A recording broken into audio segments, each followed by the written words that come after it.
All right, thank you for waiting. A little bit of a delay getting started because of the projector, but we're here now. So we might not finish everything we had planned today, but I'll at least try to get through the Chapter 6 material, which will be the last thing you'll need for the homework assignment this week and for the exam next week. All right, so first I'll start out with the usual. We're back from spring break and talk about some work habit related things and course data. So today we're going to talk about the upcoming exam, which is next week, exam 2. And sort of giving an idea of, the importance of this in terms of determining your overall fate for the course. Now, the reality is all 3 midterm exams count the same. So mathematically speaking, there's not one that's more important than the other. But this is kind of a pivotal one because this is the last exam before the drop deadline. So for those of you that are on the borderline, you need to, think about that. You need to think about, where does your current exam scores put you in terms of your likelihood of succeeding in this course. So the sort of cutoff that I drew here was, this is data from spring 2019, which was the last time I taught this class that didn't get screwed up by COVID. So that's why we're going that far back. But it's a same content, same course material, all that stuff. And I set the cutoff at 11 out of 20 because basically, if you want to get a C- or better in this class, that's the grade that the administration cares about, and that's the grade that most degree plans care about. You certainly likely have higher goals than that for yourselves, but that's sort of the level that the university wants everybody to perform at least, which is C- or above. So in order to do that, you need to score better than 11 out of 20 on your exams to get to that level. So what I looked at was in spring 2019, for the students who scored 11 out of 20 or below, meaning those were the students that were in danger of not getting to that target grade, what was their outcome on exam 2? Because students that scored at this level on exam 1 need to improve their subsequent exam scores to be able to get a C- or above in the course. And if you're in this situation, don't think I'm singling you out. This does roughly apply to almost 30% of people in here. So you're not alone if you're sort of in this boat, and you still have a chance, of course, to improve things. But in terms of the likelihood of that happening, in spring 2019, those students that scored 11 out of 20 or below, only 26% of them got better on the second exam. So the second exam does tend to have lower averages, and that's reflected in the percentage of students here that got better between exam 1 and exam 2 when their exam 1 score was sort of on the borderline or below that. 61% of those got worse on the second exam, and 13% of those had the same score. So again, if you're at that level, you need to improve to be able to get a C-, and only 26% of those students were able to do that. Now, in terms of, if we look at a little bit further, so let's say after exam 1 and exam 2, your average score is 11 out of 20 or below. That means out of the first 2 exams, you got a combined score of 22 or less, again, putting you in sort of that danger of falling below the C- line. Of the students that still decided to stick it out and not drop the class and finish and go to the end of the semester, the percentage of those students that got a B- or better was 0. So basically, if your average score on the first 2 exams is 11 out of 20 or below, it's going to be an almost unprecedented outcome for you to get up to a B- even. Only 12% of those students got up to that C- level, and 88% of them ended up with a D or an F when they finished the course. So that's why the second exam kind of puts you, I think, in a pretty clear light of terms of what your likely outcome is for the course. So of course there are exceptions, there are outliers, there are ways to improve, and you have to make a conscious effort to do that. And it's not like that's never happened before, but these are the statistics. Statistics don't predict future outcomes, but they inform you on what's happened in the past, and they inform you on what's likely to be in your situation. So whether, so if you need to do better on the second exam, which is, again, for at least 30% of you, certainly the case, you need to make sure you're making conscious efforts to prepare better for that. If you follow the habits you had in the first exam, then your outcome on the second exam will be probably the same or worse. But if you're able to, improve your effort and get things in order in the next week or so, you still have a chance of improving and sort of getting out of this danger zone. So that wasn't intended to scare you, even if it did, but just to really give you a clear and concise summary of what these sort of borderline exam scores mean in terms of how it can, to some extent predict what you're going to end up with in the end of the class, but every individual outcome is going to be different. All right, any questions on that? If you have concerns about your standing in the course individually, of course you can come see me about that, and especially after exam 2, that's when it's time to take a good look at where you are and what you need to work on to improve your grade if you're going to stick it out for the rest of the semester. All right, so with that, let's go into what we're covering today. And again, the important thing to get through today is going to be the rest of chapter 6. Now, the way that your book does this topic, we're talking about solution stoichiometry. So doing stoichiometric calculations for reactions that occur in aqueous solution, the types of reactions we've been talking about in this chapter. And your book kind of sprinkles it in throughout the chapter. We talk about precipitation reactions. It'll do some stoichiometry there. It'll talk about some stoichiometry in the context of acid and base and so on. But really, it's all the same types of approaches, same types of concepts that are involved. So I tend to save it towards the end of the chapter and cover it all together like I am today. So the solution stoichiometry is not inherently different than the type of stoichiometry we've already done a lot in chapter 5. It still revolves around moles as the key quantity. So when we're doing stoichiometry for reactions in solution, we still need to convert to moles as sort of our key first step. As I've said many times before, when you're doing a stoichiometry problem, when in doubt, convert to moles, because that's pretty much always going to be involved. And those molar ratios from the balanced equation convert an amount of one species to an amount of another, a reactant or a product into another reactant or product. And again, it's those mole ratios that allow you to do that once you're in the quantity of moles. So that's going to be the key still when we do solution stoichiometry problems. Now the difference here is the way that we calculate moles in solution stoichiometry is often different. We're going to introduce and use now a new relationship. So we covered molarity towards the beginning of this chapter. This is a concentration unit, which is moles per liter of solution, and that's what we're going to often use in solution stoichiometry problems to relate the volume of a solution that we know into the number of moles of a substance that's dissolved in that solution.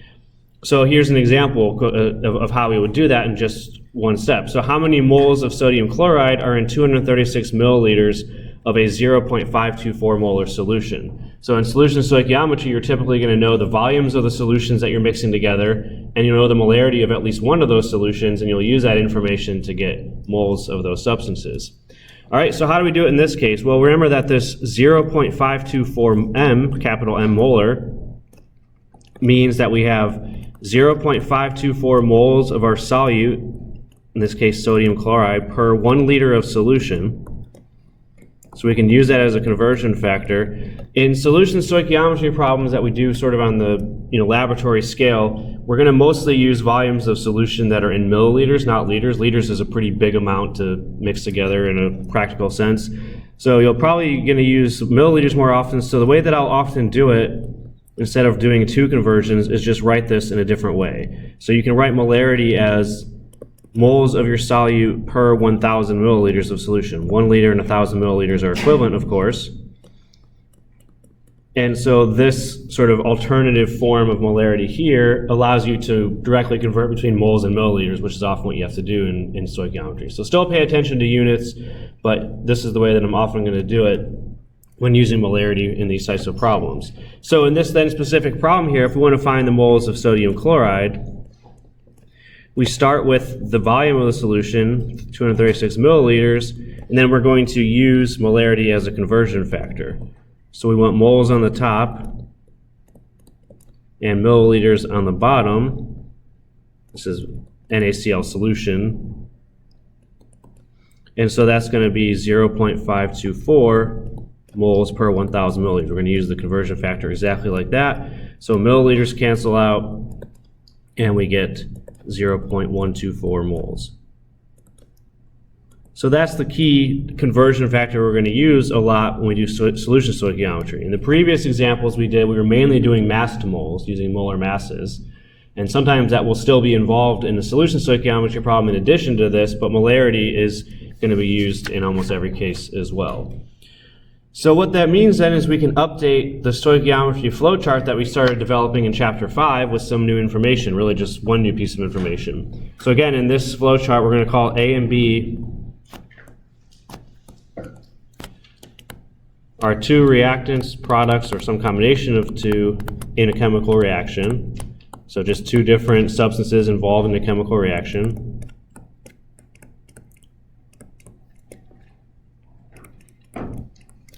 And the sort of important underlying concept of stoichiometry is that what the reaction coefficients allow us to do is to take the moles of one substance and convert it into the moles of the other substance by using the coefficients from the balanced equation. We can go in either direction, of course, depending on how we write the ratio and what we're starting with. So that's the sort of key linchpin step for any type of stoichiometry problem you're doing. Now, the type of stoichiometry that we did in chapter 5 was of two flavors. The most common is that we don't necessarily give you moles directly, but we start with the mass of one of the substances, and we convert that into moles using its molar mass or molecular weight. And then once we have moles of the other substance, we can do the same thing. We can convert back to mass using its molecular weight as well. So this would be what we sort of most commonly did in chapter 5, mass to mass stoichiometry. The other slight variation we saw sometimes in chapter 5 was using the definition of a mole and using Avogadro's number to convert the moles of A into the number of particles of substance A we have, where particles would be typically an atom if it's an element or a molecule if it's a compound, and we use Avogadro's number to convert moles into the number of fundamental particles of that, again, atoms or molecules, or if we're in solution, we can think of it as individual ions as well that participate in a reaction. And we can do the same thing for substance B as well. Now, as we said, this is not particularly practical, or it's not the way that we really do it in chemistry very often, because you can't really easily measure out an Avogadro's number of particles. It's a huge number, as we said, but in principle, we can do it, and we use that conversion. So this is all, so far, what we did in chapter 5, using mainly mass to mass, but occasionally the number of atoms, number of molecules came into play as well. But then the new thing that we're going to do in chapter 6, as we just outlined, is we're going to use the volume of an aqueous solution of one of the substances and its molarity to convert between volume and moles. All right, so this is our sort of new relationship here, where if we have aqueous solutions of A and or B, we can use their molarity and their volume to convert into moles. All right, so that's kind of be the sort of new thing that we do in here. So that's outlined in abstract form, but just like most stoichiometry concepts, this is best learned by just doing a bunch of examples. So does anybody have any questions so far before I dive into the examples? Yeah? So for your example, you got 0.524 as your That was moles per 1,000 milliliters. Yeah. So it says 0.5 for molarity. Yes. So it's so molarity means moles per liter of solution. It's a ratio. It's a like a compound unit almost. Can you convert it here to 1,000 milliliters? Yeah. So this is just a more convenient way of doing it often, because the solution volumes that we usually work with in stoichiometry problems are in milliliters, not liters. You could also do it in two steps. You can convert to liters and then use the second conversion to convert liters to milliliters, but this sort of just combines those two into one. If I do want to convert to milliliters, to fit that. If you want to convert, sorry? To like. All right, we can talk about it afterwards if it's not. Once we go through the examples, hopefully it'll make more sense. But again, we're using molarity as a ratio. So molarity is moles per liter of solution. Liters is equivalent to 1,000 milliliters, so you can basically write this in two different ways. And this is the more convenient one often, as we'll see, because we usually have volumes in milliliters. Okay, so let's see how that works then in some real problems here. So in this case, we're saying what is the identity and mass of the precipitate that is formed when excess calcium chloride reacts with 250 milliliters of 0.0555 molar silver nitrate.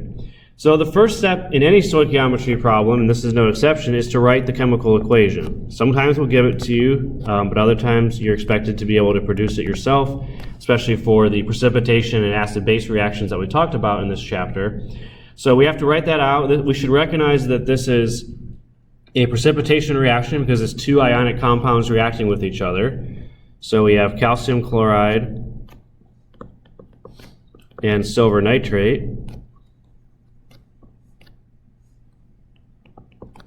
And then when we mix together two ionic compounds and consider the possibility of precipitation, remember that we swap the cations and the anions. So the cations from our first reaction, which is calcium 2+, pairs with nitrate, which is the anion from the second reaction. So the first product would be calcium nitrate, and that's the correct formula to balance the charge of that.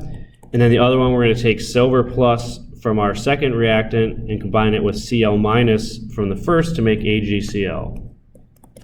And then we have still two things to do to finish this. We have to identify which of these substances is a precipitate, and especially now for stoichiometry problems, we need to make sure we have the correct coefficients. So we can do those in either order, it doesn't matter, but if we look at solubility rules, all nitrate salts are soluble, so this calcium nitrate is still going to be dissolved as an aqueous ionic species, but then silver chloride, pretty much all silver salts except for nitrate, and a couple other exceptions, are insoluble, so this is going to be our precipitate. I mean, long story short, you're going to see silver chloride a lot in these types of problems as a precipitate, so if you see that, you should identify it immediately as being insoluble. And then we have some coefficients to add, so we have 2 chlorides on the reactant side, so we need a coefficient of 2 there to balance chloride. And then if we have 2 silver chlorides and 2 nitrates on the product side, we need to have a 2 there to also balance silver and nitrate. So we make sure each ion is balanced because we're not really changing the identity of the ions. And it's, again, pretty simple coefficients usually. But it is important for this problem to know that the 2 reactants react in a 1-to-2 ratio. That's going to be key for doing the problem that we have here. So now that we've identified the equation, there is another way to write it, which is net ionic.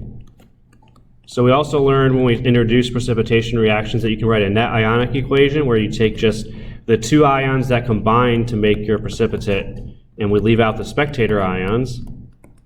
But I would say in pretty much every case that we're going to deal with, this molecular equation here that we started with is going to be more convenient for a stoichiometry problem.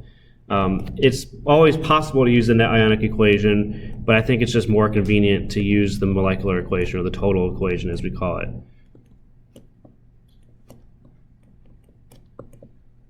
So that first form of the equation is usually going to be more convenient for a stoichiometry problem.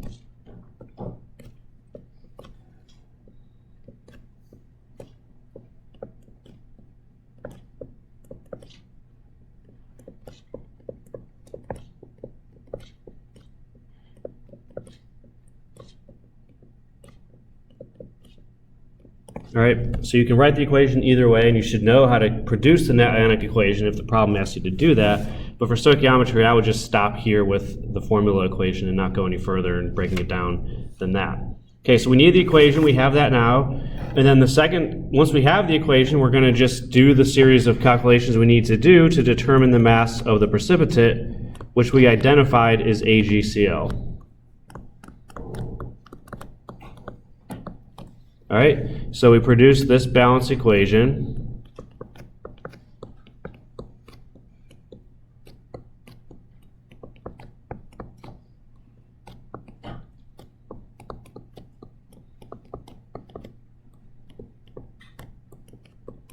And now we're going to use that and just do some stoichiometry. So we write out what we're looking for, which is the grams or mass of silver chloride. And then when we're starting a solution stoichiometry problem, typically the way we're going to start it is we're going to have one of the substances where we know both the molarity and the volume. That's what we're going to start with because that allows us to get moles of that substance. So for the silver nitrate solution that we're using as part of this reaction, we have 250 milliliters, we know the volume, and we're giving you the molarity, it's 0.0555. So we have both of those. So we're going to start with the volume of that solution. Then we're going to use the molarity to convert volume into moles. So the key conversion factor that we talked about now is we want moles of silver nitrate up top, and we're going to put milliliters in the bottom. And so we use the molarity as 0.0555 moles. And remember, that's per 1 liter or per 1,000 milliliters. So this is that sort of compound conversion factor that uses milliliters in the denominator, but it's a little bit simpler than doing 2 separate steps. So that gives us moles of silver nitrate. And now that we have moles of silver nitrate, we just have 2 more steps to figure out the grams of the product, silver chloride, that forms. So the first is going to be to use the mole ratios to figure out how many moles of that product forms. So this is now just regular old stoichiometry, nothing different here. So we want moles of silver chloride in the top, silver nitrate in the bottom, and we look at the coefficients, they're both 2. 2 moles of silver chloride per 2 moles of silver nitrate. All right, and then once we have moles of silver chloride, we're trying to get into the mass in grams. We're going to use the molar mass. So we want grams on the top and moles in the denominator to cancel out. And so we just need the molar mass or molecular weight of silver chloride, which we didn't give you here. but that's just going to be the sums of the atomic masses of silver and chlorine. So silver is 107.9. I don't want to flip to the periodic table because we're a little bit behind today, so I'll not do that too deliberately, but we're just going to add the atomic mass of silver, atomic mass of chlorine, and that gives us a molar mass of 133.4 for silver chloride. So 143.4 grams of silver chloride in 1 mole. So now moles cancel. We got to grams, which is the unit we're looking for, and we just multiply across and divide, and we get 1.99 grams. All right, so that combines some of the concepts we learned in chapter 5 relating moles and mass with the new part that we introduced in chapter 6, which is using molarity and volume as a conversion factor. So that problem had both of those involved. Okay, so any questions on that one? All right, let's just do one more example problem here where we have to now consider the possibility of limiting reactants. So in chapter 5, we introduced the idea that if we mix two substances together that react in a chemical reaction, one of those two is going to limit how much of the product is formed. In the previous problem, we told you explicitly that calcium chloride was in excess, so we didn't have to worry about figuring out which reactant was limiting. Silver nitrate must have been the limiting reactant in that case. But here, we're not telling you that. So what we're telling you here is that we're taking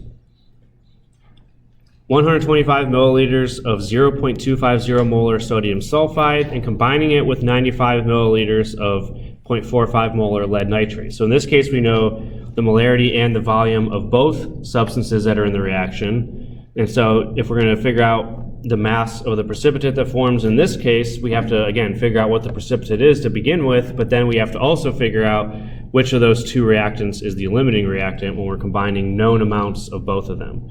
So we see we have amounts given for both reactants, so we have to identify a limiting reactant. So, but the first thing we still need to do is write a balanced equation. So this is another review of precipitation reactions. We have sodium sulfide and lead nitrate, lead 2 nitrate. So two aqueous substances reacting, and we just swap the cations and the anions. So sodium pairs with nitrate to make our first product, NaNO3. That we should immediately identify as being soluble because it has both sodium and nitrate in it, which are always soluble no matter what they're paired with. And then the other one is going to take lead 2 plus and pair it with S2 minus to make lead sulfide PBS. And again, almost all lead salts and almost all sulfide salts are insoluble, so that's going to be clearly identified as our precipitate in this case, following the solubility rules. And then we again just have to add some coefficients, and it looks like the only coefficient we need here is a 2 on that product. And usually for solution stoichiometry problems, what you mostly care about are coefficients on the reactant side, although in this case we do need to make sure they're correct on the product side as well, because we want to figure out how much of the precipitate, which in this case is lead sulfide, is going to be formed. So from here, the problem is similar to the last one we did, but we first have to identify the limiting reactant to know what our starting point is for calculating the amount of product that forms. So we're going to go through the set of steps that we learned in chapter 5 to be able to figure out what the limiting reactant is. And as we said, there's sort of 2 steps of doing that I like to follow. There's more than one way to approach this, but the way that I like to do it is we find the moles of each reactant first, and then we divide the moles by the coefficient and get what we call the stoichiometric ratio. So that's how I'm going to do it here, but we're just going to calculate moles a little bit differently because this is aqueous solutions now, not in terms of mass or number of molecules. So if we want to find the moles of sodium sulfide, the first reactant, we're going to again use volume and molarity to do that, like we've started doing in this chapter.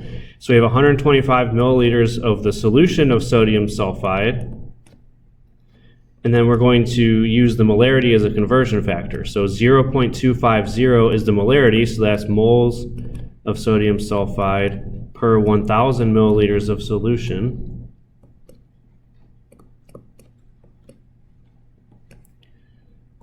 So that gives us 0.0312 moles of sodium sulfide. And then for the stoichiometric ratio, we take that number, sorry, it's just 10, and divide it by the coefficient. The coefficient for sodium sulfide, there is none, so it's 1, and so it's that same number. So that's the stoichiometric ratio for sodium sulfide. We need to calculate the same thing for lead nitrate and figure out which of those is smaller.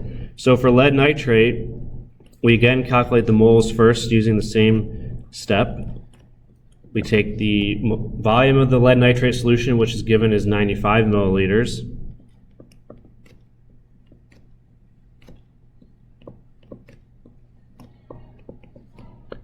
And then we use its molarity as a conversion factor, so it's 0.45. So that's moles of lead nitrate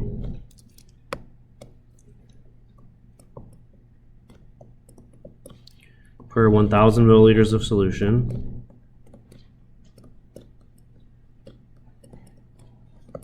So what I got for lead nitrate was 0.0428.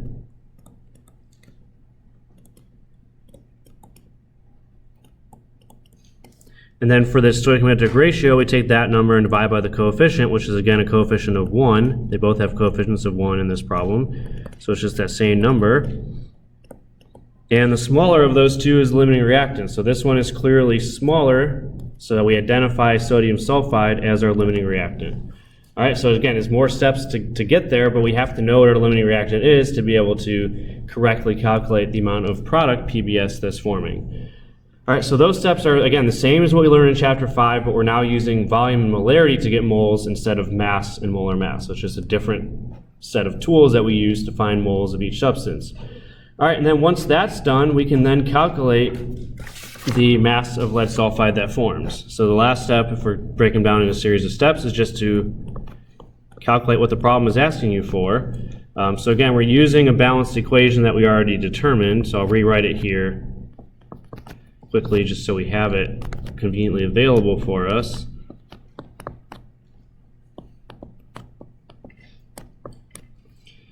So we need to know the ratios of the two substances that are involved that we're calculating. So we need to make sure that we have the balanced equation available.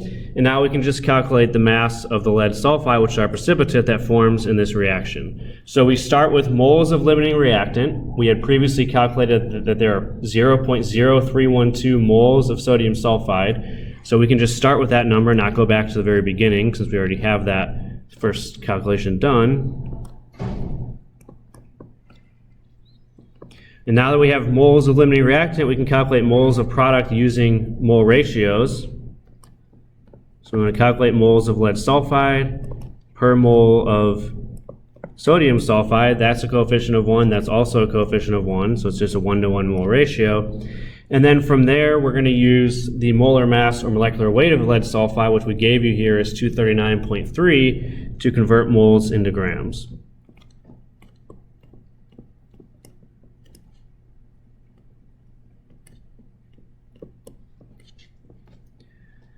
And so what that gives us is 7.47 grams of lead sulfide. Okay, so once we get the limiting reactant, then it's the same set of steps that we've always done in stoichiometry. Mole ratios to convert moles of one substance into another, and then a molar mass to convert moles back into grams.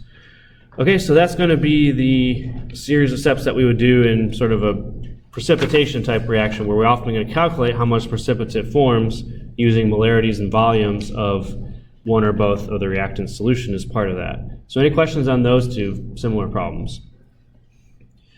So what we're going to move on to now is a topic that for whatever reason strikes fear into general chemistry students, but I can't figure out the reason why, which is titration. So just one of those words that people shudder when they hear it. But it's really not that bad. It's just a fancy name for a specific type of solution stoichiometry problem. The key thing with titration is we're typically using, again, volumes of solutions as sort of our measuring, our key sort of measurement in determining amounts of solutions. So we're mixing solutions together using known volumes of those solutions and a known molarity for at least one of those two. And it's really just in terms of what we're doing in this class, that's all it is. Now you'll learn probably in, I don't know if it's the Chem 1 lab or the Chem 2 lab where they do this, or maybe both. You'll learn how to do titrations in the lab, and that has a lot of its own considerations and intricacies. But from the standpoint of the lecture part of the course that we're in now, all you really need to do is just, again, it's just a variation on solution stoichiometry using the same concepts that we've already introduced. So let's define titration and talk about it a little bit, but as we'll see, the calculations we're going to do are pretty much related to what we've already been doing, just some slight variations. So what we're doing in a titration experiment is we're using a solution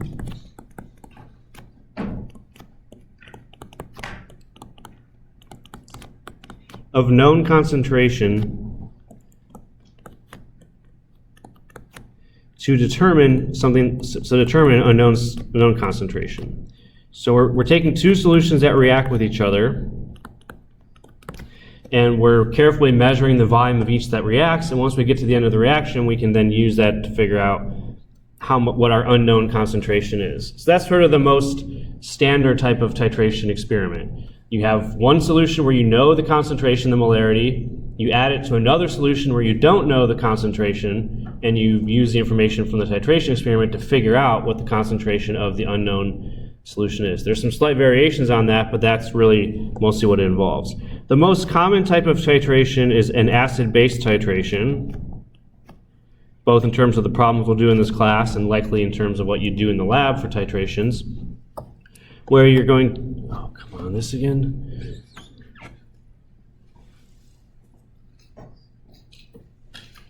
All right, sorry, the lights just came on, so. So what we're doing in an acid-base titration is we're adding a solution of base to an acid or vice versa. So you can add them in either direction.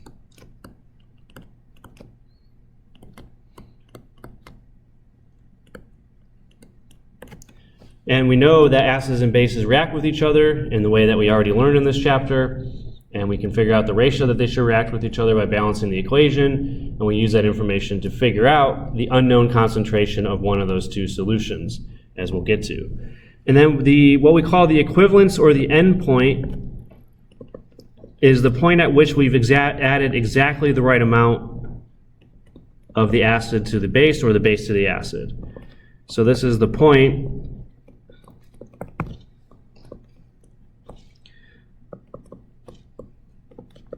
where the moles of OH minus that we've added, or H plus if we're adding the acid to the base,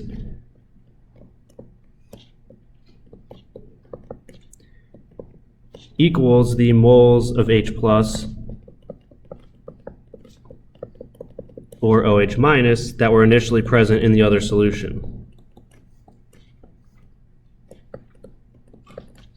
So as you might be familiar with if you've taken the lab portion of this class, the way you do this is with what's called a burette. So you'd start with a known volume of one of the solutions in a flask down here, and then you sort of carefully drop in the other one drop at a time, and measure how much of that second solution you're adding. So basically for both solutions, you're going to know the volume. You know the volume of the first solution you started with, you know the volume of the second solution you've added, and the equivalence point is the point at which the number of OH minus, or the moles of OH minus and H plus that you've mixed together in the titration experiment are equal to each other. That's when the reaction has just been completed.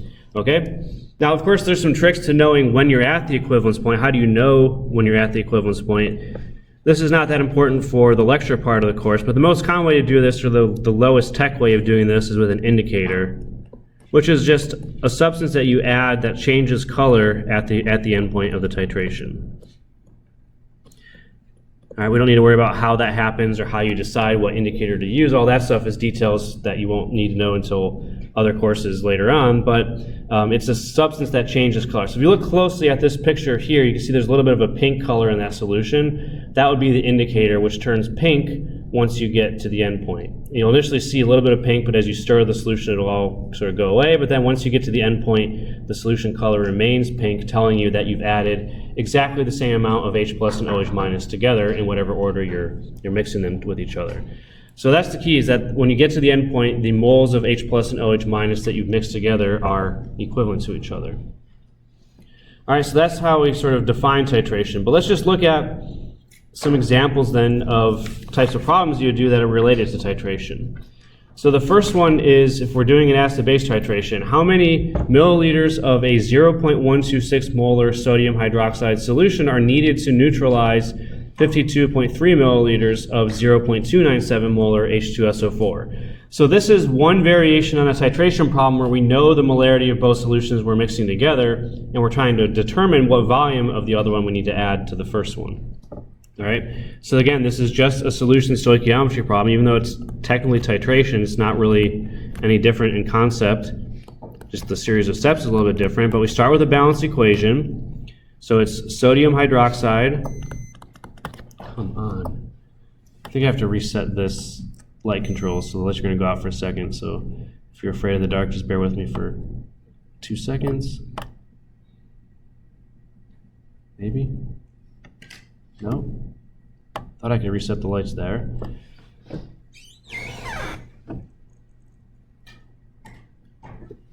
don't know what's going on. The lights are having a mind of their own again today.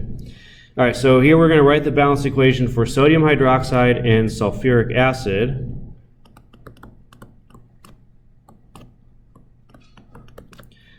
Now, the nice thing in titration problems is, in most cases, in the vast majority of cases, you don't need to worry too much about what's on the product side or even the ratios of the products. You need to mainly know what's on the reactant side and how they the ratio that they react with each other. So it's typically going to be you're mixing two reactants together and using that information to find something out about one of them. So if we want to balance this equation completely, we have to make sure, especially on the left side of the equation, we do that. So our base has one OH minus, our acid has two H pluses, is H2SO4. Remember that H plus and OH minus always react in a 1-to-1 ratio, so if we have two H pluses, we also need two OH minuses, and then we form two H2Os on the product side. But again, the most important step is to recognize that our base and our acid react in a 2-to-1 ratio in this situation. So once we have the balanced equation, then we can just go through a series of conversions to find what we're looking for. So we're looking for the milliliters of our sodium hydroxide solution that we're adding. And just like the solution stoichiometry problems we did before, we're going to start with a solution where we know both the volume and the molarity. So that's always going to be true for one of the solutions at least. So here we know the volume and the molarity of the sulfuric acid. So we're going to start with that, 52.3 milliliters of sulfuric acid. And with its molarity, we can figure out how many moles of sulfuric acid were present in the solution that we're neutralizing. Neutralizing basically just means, again, getting to the end point, adding enough base to completely react with the acid. So the molarity is 0.297, so that means we have 0.297 moles of sulfuric acid per 1,000 milliliters of that solution. Once we have moles of one substance, we're looking for an amount of the other substance, so we're going to use mole ratios to get that. And this is where, again, it's critical to make sure we at least have coefficients correct on the left side. So it's going to be 2 moles of NaOH that we need to add for every 1 mole of H2SO4 present, because they react in a 2-to-1 ratio. And that comes again from the coefficients. Once we have moles of NaOH, we can use its molarity, which we also know, to get back into volume. So this time we're going to actually flip the conversion factor, because we want moles of NaOH to cancel, so we want that in the bottom, and we want to convert into milliliters of NaOH. So we're going to use this molarity, but we're going to just flip the ratio. So it's going to be 0.126 moles of NaOH per 1,000 milliliters, and we just flip that to make sure that moles cancel out, and we're left with milliliters of solution. So here we're using the molarity to go back into a volume unit, so just reversing the type of calculation we started with, but for the other substance now. And what that gives us then is 247 milliliters of our NaOH solution. All right, so that's how much NaOH we would have to add to completely react with the H2SO4 that's present in the 52.3 milliliters with a 0.297 molar concentration. Okay, so it's just a solution of stoichiometry problem, but again, the only different step that we introduced here was going back into volume using the known molarity. All right, any questions on that one? So that's one variation on a titration type problem. The more typical ones you're going to see are where we're going to actually determine an unknown concentration or determine something that involves the moles of one of the substances. So here in the previous one, we knew the molarity of both solutions, and we were able to use that to find the volume of one solution that we added to the other. But a more common situation is you don't know the molarity of both solutions. You only know the molarity or something about one of the two, and you have to use that information to find the molarity of the other. So this is a typical example of that. So we have an acid that's abbreviated as KHP. That's not really the formula of it. That's just an abbreviation for it.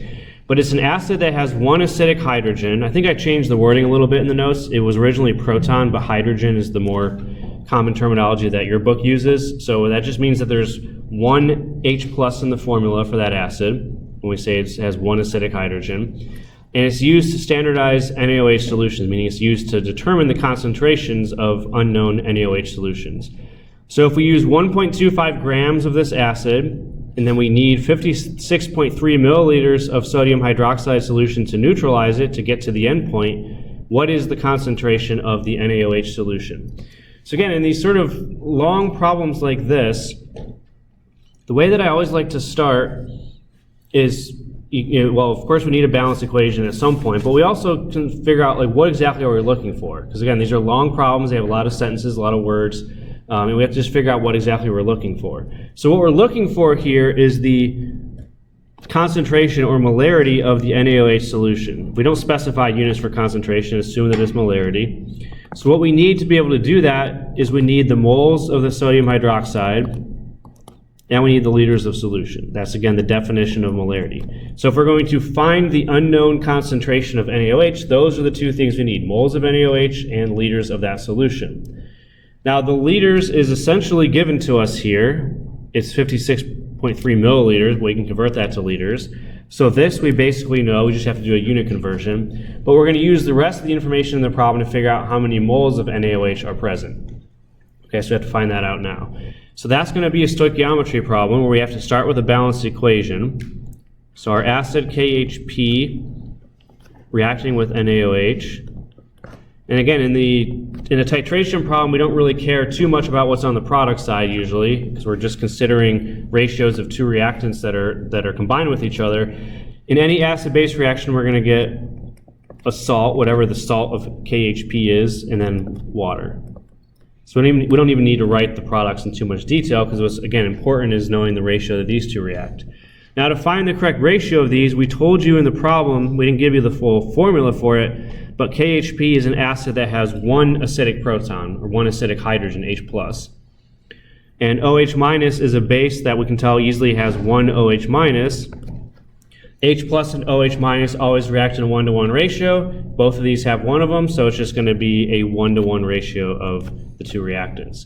So it's important to know what ratio the reactants react in, but if it's a single acidic hydrogen in your acid and a single OH- in the base, then they have to combine in a 1-to-1 ratio to make one equivalent of water. So we have the balanced equation now, and we can go ahead now and find moles of NaOH, the part of this ratio here that we don't know quite now. All right, so that's going to be just stoichiometry. And for this, we start with a substance where we know how many moles we have, or at least can find out how many moles there are. So for KHP, we know its mass, 1.25 grams, and we know its molar mass, 204.22, so we're going to start with that. So this again is going to combine some chapter 5 concepts with what we're doing in chapter 6.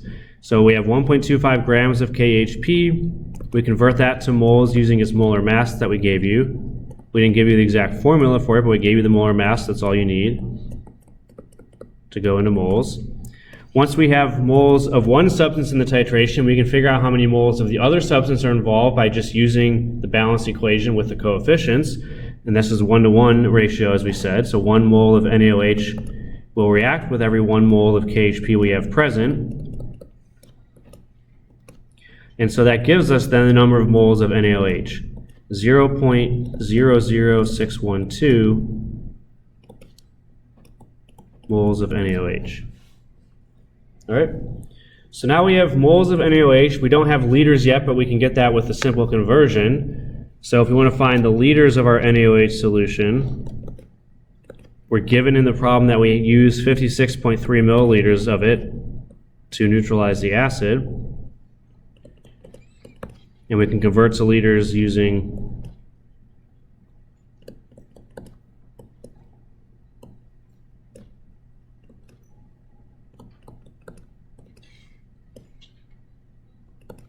So that's 0.0563 liters of NaOH. All right, so we have the two sub-quantities we need. We have the moles of NaOH, which we use stoichiometry to find. We have the volume of solution now in the correct units, liters, and we just have to divide the two to get the molarity. So I gave us an extra page here because I knew this one was a little bit involved. So the molarity of our NaOH solution is going to be the moles that we found from stoichiometry, 0.00612. And the volume of that solution that we use, which is 0.0563 in liters,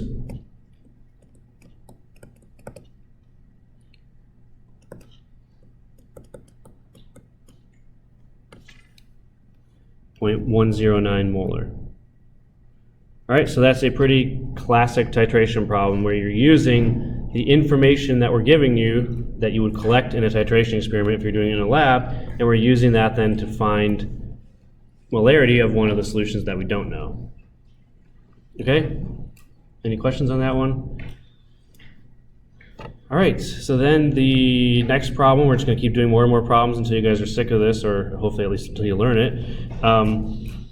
So the next problem here is similar. It's just in this case, we're not giving you the mass of either of the substances. We're giving you, again, volumes, and for one of them, a molarity. So here we have an acetic acid solution with an unknown concentration, so that's what we're trying to find. We use 100 milliliters of this solution and we titrate it with 0.125 molar NaOH. We measure out that it requires 53.24 milliliters of the NaOH solution to get to the endpoint. So what is the concentration of the acetic acid solution? And again, what I like to do in these problems, these word problems like this, is go to the end of the problem, because that's usually where we ask you what we're looking for. So there's a lot of information given to you that you have to sort through, but focus on the end so you know exactly what you need, which is we're looking for the unknown concentration, the molarity of acetic acid. CH3COOH is one way of writing that formula. So just like in the last problem, what we need are the moles of that substance and the volume of the solution. All right, and again, the volume is typically going to be given to us, maybe not in the right units, but here we have the volume of CH3OH, 100 milliliters. And so we'll need to convert the units again, but we don't have to worry about finding that out. It's given to us here as 0.100 liters, or 100 milliliters in the units that is provided. So we have the volume already in liters, just with a simple conversion dividing by 1,000. But we need to find the moles to be able to figure out what the molarity is. So that's already given in so we have the denominator done already, but we need to figure out moles. And again, in stoichiometry problems or titration problems, most often you're going to use the balance equation and stoichiometry to figure out moles of one of the substances. So the reaction here is acetic acid reacting with sodium hydroxide. So again, we're using sodium hydroxide as our base. And we don't care too much about the products, but we should be able to predict them. So we're making sodium acetate, where we use the cation and the anion to make a salt, and water is the other product in an acid-base reaction.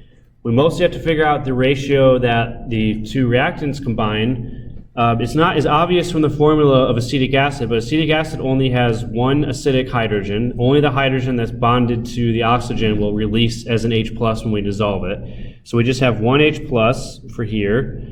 And again, one OH- for sodium hydroxide. So once again, they react in a 1-to-1 ratio. Okay, so there's, a lot of acid-base reactions is 1-to-1 for the two reactants. Not always, but here's another one where it's 1-to-1. One acidic proton, one OH-, so they combine in a 1-to-1 ratio. No coefficients are needed there. So once we have the balanced equation, we're looking for moles of acetic acid, so we can use the rest of the information that we're given to find that out. So we start with a solution where we know the volume and the molarity. We know the volume of NaOH is here, 53.24 ml, and we know the molarity is 0.125. So we're going to use that information to find moles of NaOH.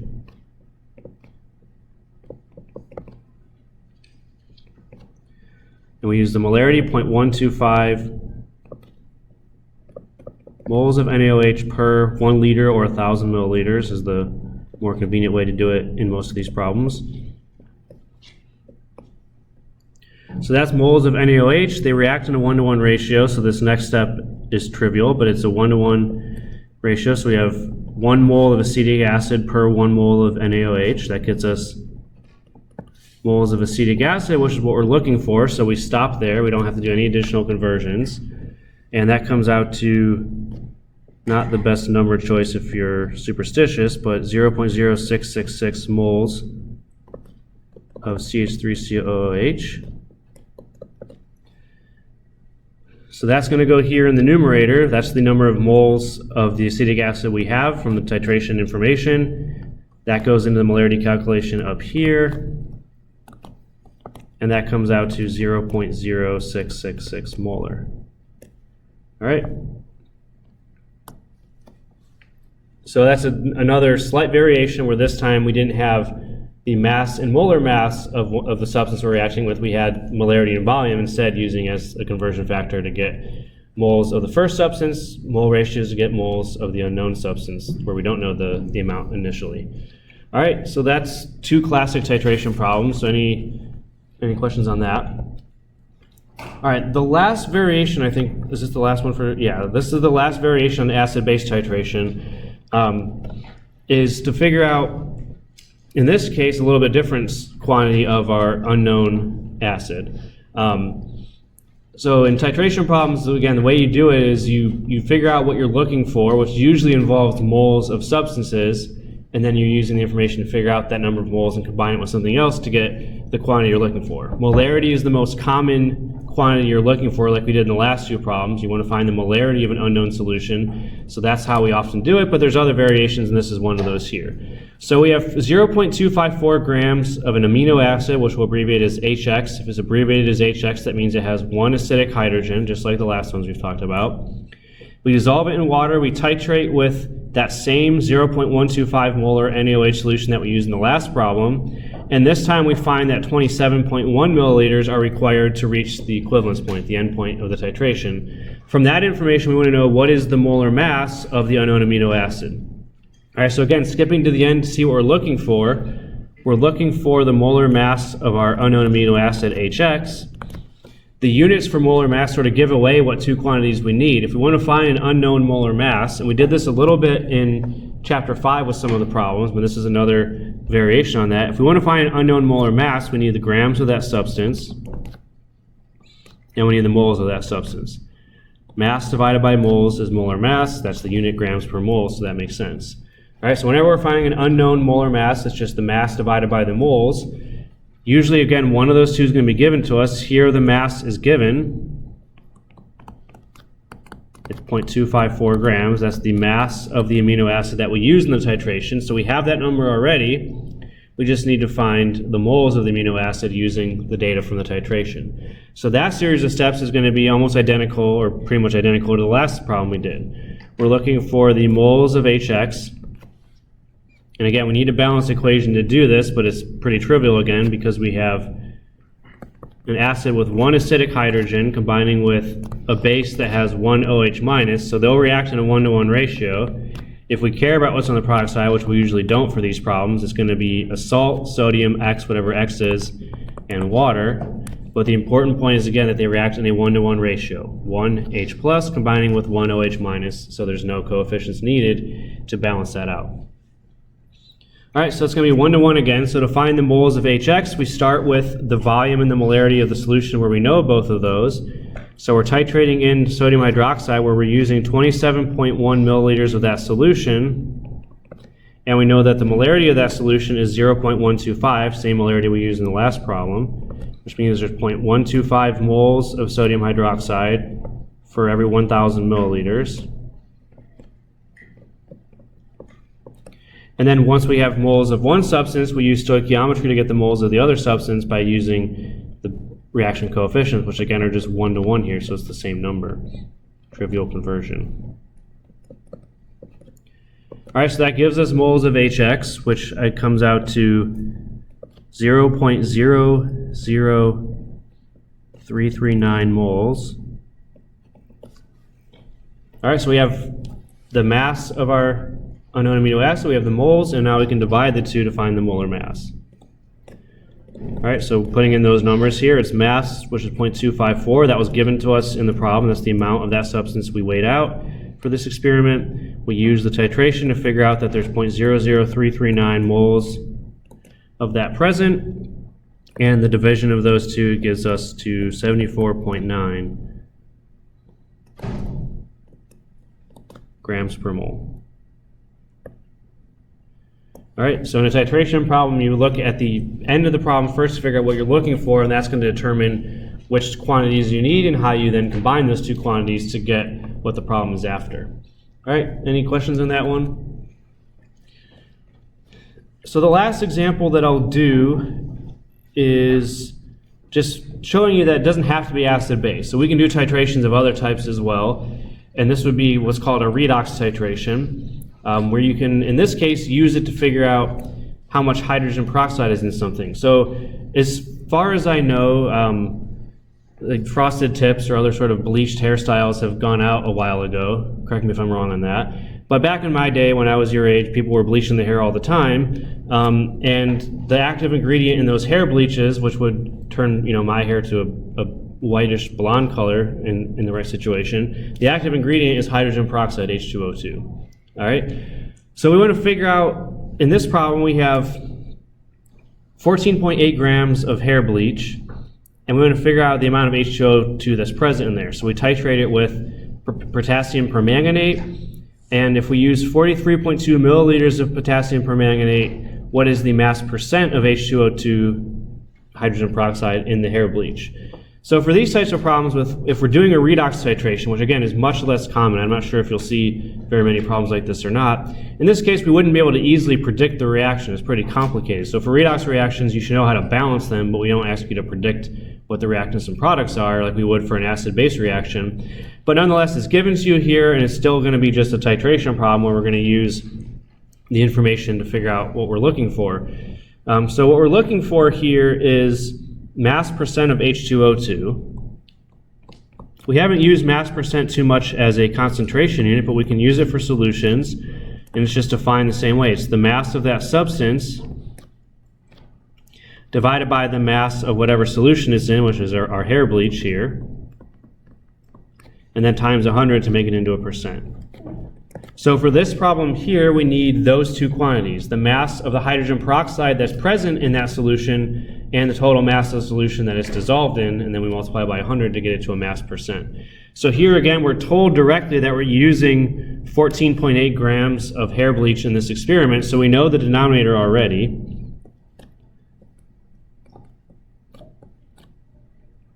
But we don't know at the moment what our numerator is, how much H2O2 is present in that 14.8 grams. That's what we have to use the titration to figure out.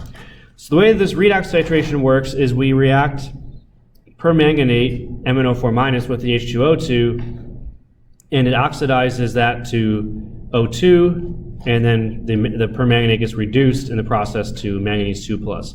And actually this is kind of a cool titration because when you use MnO4- in a titration experiment, this substance is pink already, so it basically serves as its own indicator. This is pink, manganese 2+ is basically colorless, so when you mix these two things together, whenever there's excess MnO4- present, the solution is going to start to look pink. So basically as soon as the solution stays pink, that means that all of the H2O2 has reacted, and now you're just adding a little bit extra MnO4-. That's how you know you're at the end point. So that's just a not important little background information that sometimes a substance can serve as its own indicator if it undergoes a color change during the reaction, which MnO4- does, going from pink to colorless as it is reduced to Mn2+. That's not terribly important. We're just going to now use the information in the problem to figure out the other part of this, which is the mass of hydrogen peroxide that's present. Because in this hair bleach solution, we're assuming that it's only the hydrogen peroxide that's reacting with MnO4-. All the other substances that are present, whatever they might be to balance out that solution, are going to be unreactive, and whatever we use in the titration is going to tell us the amount of H2O2 that's in there. So we start with a molarity and volume of a solution where we know them. So we have 43.2 milliliters of the KMNO4 solution, and the volume and the molarity of that is 0.105. So we have 43.2 milliliters of KMNO4 and the molarity of that is 0.105 molar, so we can use that to figure out how many moles of KMnO4 we have.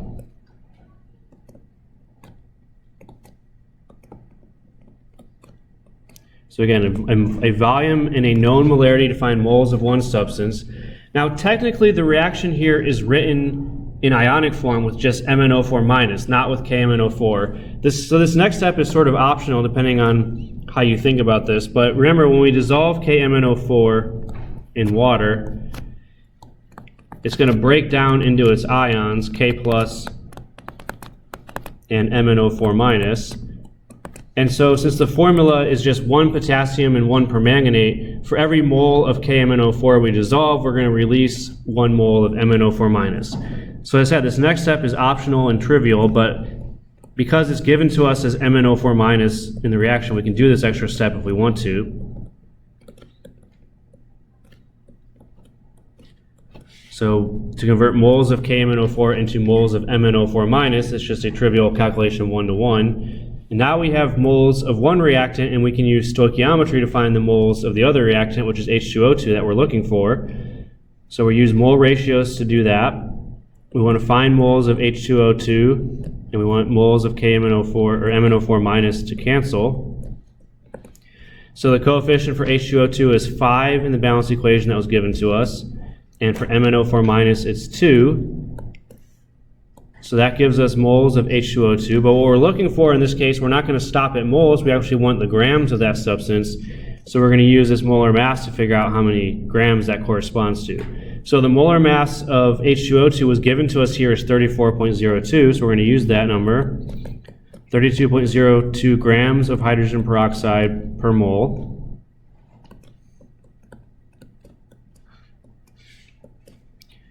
And so taking that up to grams, it's 0.386. It's more common in stoichiometry, or especially titration problems, to stop at moles, but here we wanted to go back up into grams to be able to answer what we're looking for. So we put that number back up here into the numerator. That's how much hydrogen peroxide is present in grams. And when we divide the mass of that by the mass of the solution and multiply by 100, we find out that our hydrogen peroxide is 2.61% by mass. Okay, so mass percent is not nearly as common as molarity in terms of solution concentration, but we can use it, and it's defined in this way, and we're just using a titration to figure that out. So that takes us to the end of chapter 6, which is all the material that's going to be on exam 2. So any questions on that before I move on to chapter 7 for a little bit until we run out of time? All right, so we're going to transition into chapter 7 now, which will not be covered until the 3rd exam. So we're getting into the last third of the course, believe it or not. And chapter 7 is all about chemical energy that's involved in chemical reactions. But before we get to the sort of chemistry context of that, we do need to start with a little bit more of a physics-based definition of energy, and that's what we're going to start with in this chapter. So the definition of energy will make more sense when we define work, but energy is the capacity to do work.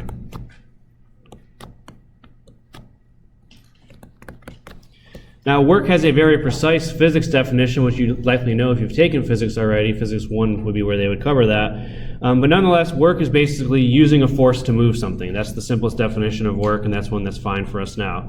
And that's not really going to come up in those terms in chemistry, of course, but that's what it's defined as, and energy is the capacity to do work. It's how much work something can do. And energy is sort of a sum of two different types of energy, kinetic and potential. So the total energy of a system is its kinetic energy plus its potential energy. And again, for a chemistry class, we don't need very precise definitions of both of these, but kinetic energy is energy that's due to motion. So anything that's moving is going to have kinetic energy. But the type of energy that's much more important in chemistry is what's called potential energy. This is energy that's related to its position or composition. So you probably learned in physics about gravitational potential energy. The type of potential energy that's important in chemistry is the potential energy that's involved in bonds in chemical compounds. All right, because we know that, as we touched on a little bit back in chapter 3, when you form a bond between two atoms, that involves releasing a lot of energy, or it takes energy to break those bonds. So when you have a chemical compound, potential energy is stored in those chemical bonds. So the ability for that substance to release that energy or do work with that energy is determined by the types of bonds that it has and how strong they are. So that's going to be stuff we'll kind of come back to in this part of the course. All right. So whenever we're defining energy in any context, whether it's physics or chemistry, we have to define what's called the system and the surroundings. So the system is the part of the universe that we are focusing on when we're measuring changes in energy. It turns out that it's actually pretty difficult, or in many cases impossible, to measure energy in an absolute sense. How much energy does something have? That's not really easy to do, especially in chemistry. But what we measure is changes in energy. When energy is transferred from one thing to another, we can measure that. And the part of the universe that we're focusing on when we make that type of measurement is what's called the system.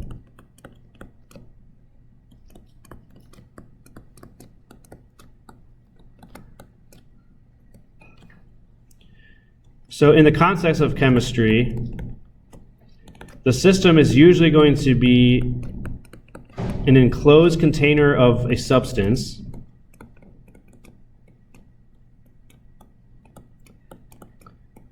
So we'll talk about some aspects of energy and energy transfer that deal with just a single substance by itself. Or we'll also talk about transferring chemical energy that occurs in a chemical reaction. So in that case, the system would be the chemical reaction itself that's happening. All right, so in chemistry, that's usually what we define our system as. A closed container of a substance that we're studying, or a chemical reaction that we're studying. That's the system in chemistry. And then the surroundings is simply defined as everything else that is not part of the system, which really means the whole rest of the universe if we're being technical.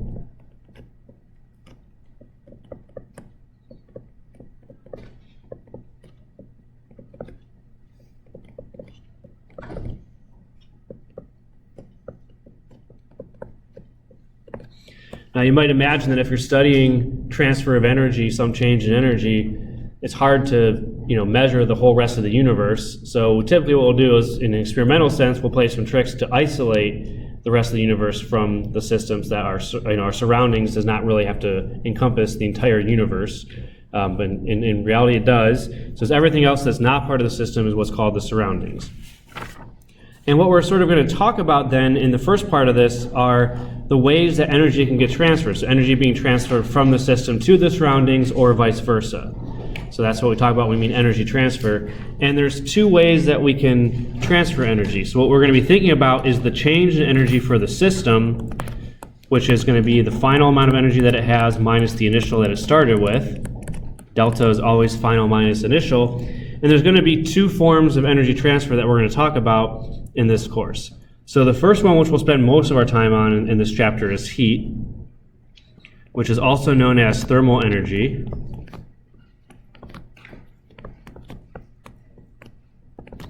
And this is energy that's going to be transferred by virtue of a temperature difference between the system and the surroundings.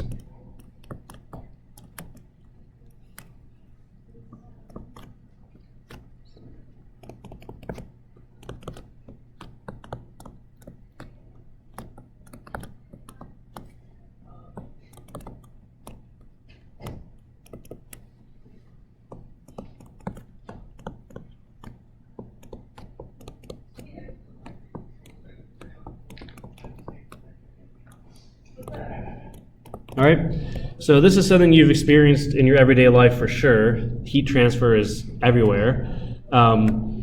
So you guys are all, you guys are too young to drink coffee, of course, but if you had a hot cup of coffee and you put it down on your desk in front of you and you left it for a while, eventually it would no longer be hot before, and that's because there is heat transfer between the coffee cup, which is your system, and the surroundings, everything that's around it, the table or into the air directly. There's different ways that heat can get out, but that's what we mean by heat. It's a transfer of energy that results because the system and the surroundings initially start with different temperatures.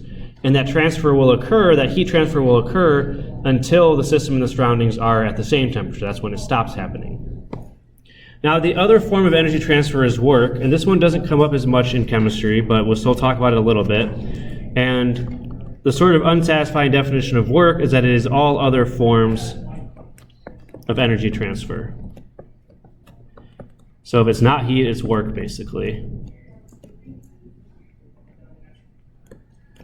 And in sort of a physical sense, it usually involves an object being moved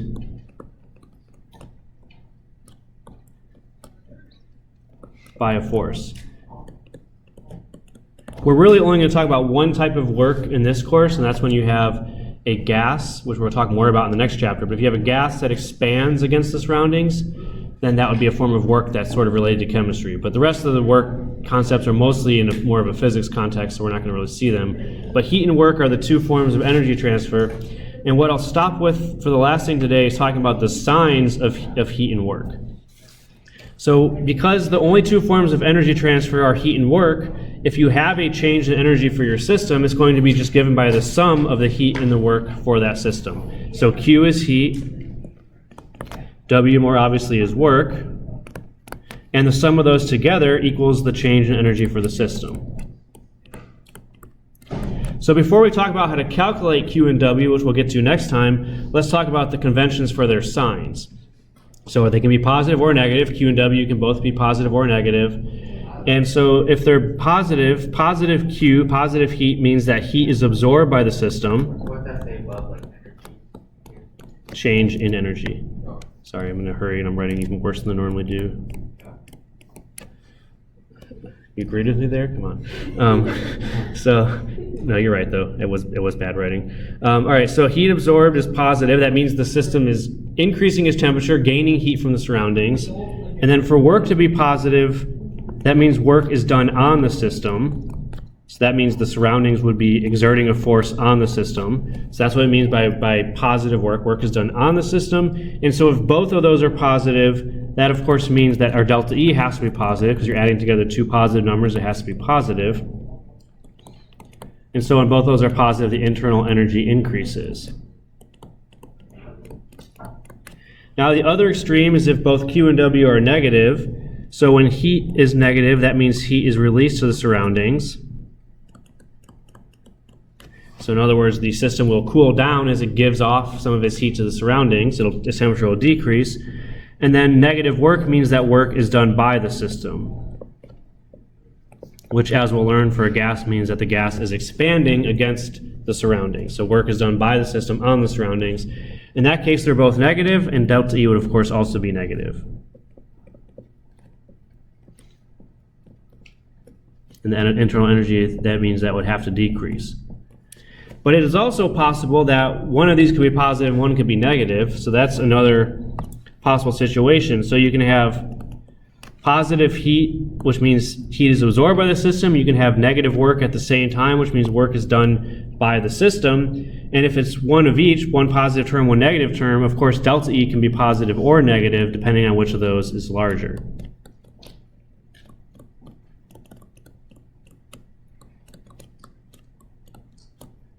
So if you have a positive heat and a negative work, delta E can be positive or negative depending on which of those two is bigger in magnitude. Or the opposite situation, if you have negative heat, meaning the system is giving off heat to the surroundings, but also positive work, meaning that the surroundings is doing work on the system.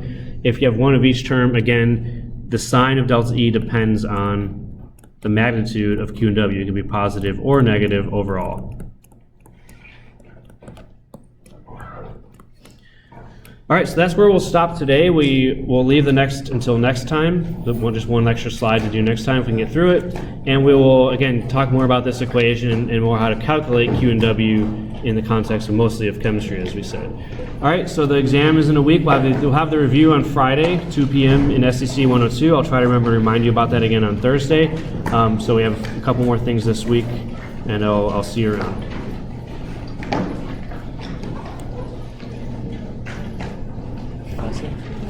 Is heat heating and formula?